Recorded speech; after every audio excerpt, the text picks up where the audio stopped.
જીવતો જાગતો પુરાવો છે। છોટાઉદેપુરના નવસારી રોડ પર રીતસર દારૂની રેલમછેલ થઈ। નવસારીમાં ખુલ્લેઆમ દારૂની હેરાફેરી થઈ રહી છે। અહીં કોઈ સાયકલ પર તો કોઈ બાઇકમાં તો કેટલાક કારમાં દારૂની તમે ડિલિવરી કહો ત્યાં આપી જાય છે।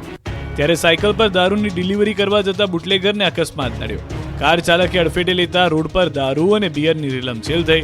લોકોના ટોળે ટોળા એકત્ર થઈ ગયા। દારૂની ખુલ્લેઆમ લૂંટ થઈ। બાદમાં સ્થાનિકોએ બે બુટલેગરોને ઝડપી પોલીસ હવાલે કર્યા।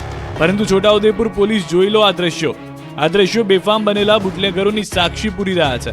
આ દ્રશ્યો જ બતાવી રહ્યા છે કે જિલ્લામાં દારૂની રેલમછેલ થઈ રહી છે અને બુટલેગરોને પોલીસનો કોઈ ડર રહ્યો નથી।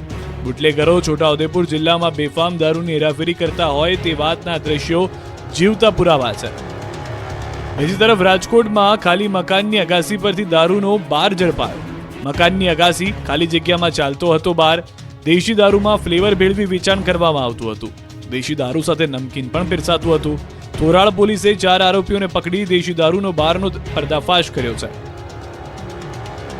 રાજકોટમાં ગુંડાઓ બેફામ બની ગયા છે। રાજકોટમાં ફરી એકવાર સિટી બસના ચાલકની દાદાગીરી જોવા મળી।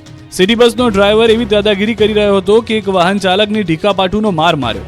રંગીલા રાજકોટમાં ગોંડલ રોડ પર જાહેરમાં મારામારી થઈ। ગોંડલ રોડ પર જાહેરમાં બસ ચાલક અને એક્ટિવા ચાલક કોઈ બાબતે ઝઘડી પડ્યા। જે બાદ મામલો એટલો ઉગ્ર બની ગયો કે બંને જાણે એકબીજાના દુશ્મન હોય તે રીતે વાળ પકડી મારવા લાગ્યા। વારાફરતી લાફા પર લાફા મારી રહ્યા છે। ઢીકાપાટુનો માર મારી રહ્યા છે।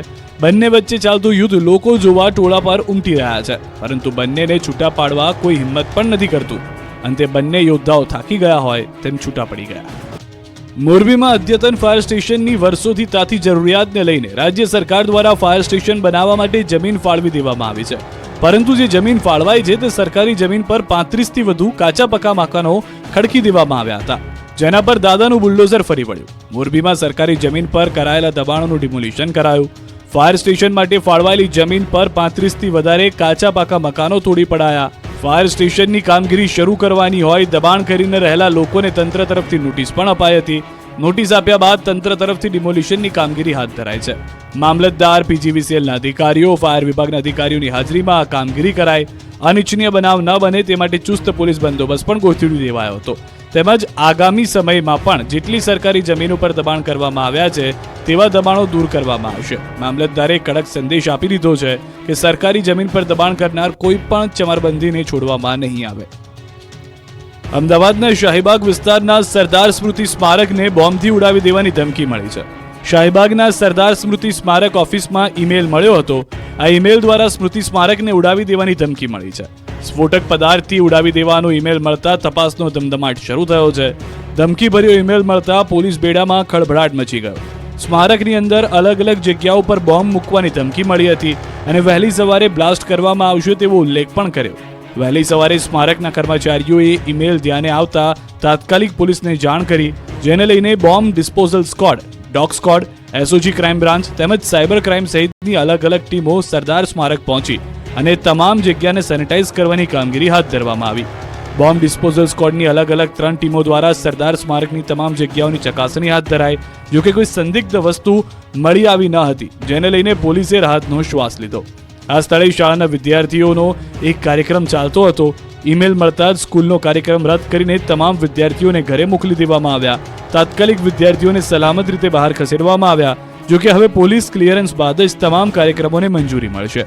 પોલીસની તમામ તપાસો પૂર્ણ નહીં થાય ત્યાં સુધી સરદાર સ્મારકમાં તમામ લોકોની એન્ટ્રી બંધ કરી દેવામાં આવી છે।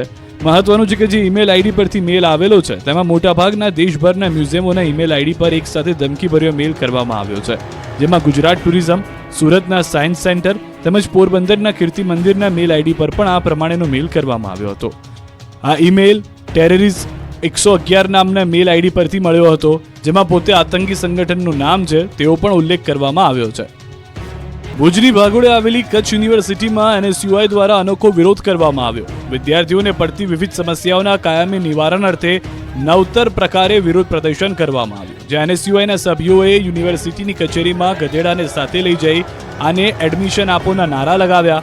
વારંવારની રજૂઆત બાદ કંટાળેલા છાત્રો વચ્ચે એનએસયુઆઈએ અંતે યુનિવર્સિટીના પ્રશાસનનું ધ્યાન દોરવા ગદર્ભનો સહારો લીધો। કચ્છ યુનિવર્સિટીમાં પડતી અનેક અસુવિધાઓ પ્રત્યે જવાબદારો સમક્ષ રજૂઆતો કરવા છતાં કોઈ જ નિવારણ ન આવતા ગદર્ભને આગળ ધરી સમસ્યા ઉકેલ માટે નવતર વિરોધ કર્યો। મુખ્ય સમસ્યાની વાત કરવામાં આવે તો છેલ્લા 3 વર્ષથી પીએચડી વિભાગમાં એડમિશન મળી રહ્યા નથી. કેમ્પસમાં અંદાજિત 37 જેટલા સ્ટાફ ભરતીની સરકાર તરફથી મંજૂરી મળવા છતાં હજુ સુધી ભરતી પ્રક્રિયા હાથ ધરવામાં આવી નથી. હોસ્ટેલમાં રહેતા વિદ્યાર્થીઓને શુદ્ધ પાણી મળતું નથી અને સફાઈના અભાવથી હાલાકી પડી રહી છે. 80 જેટલા લોકો વિરોધ પ્રદર્શનમાં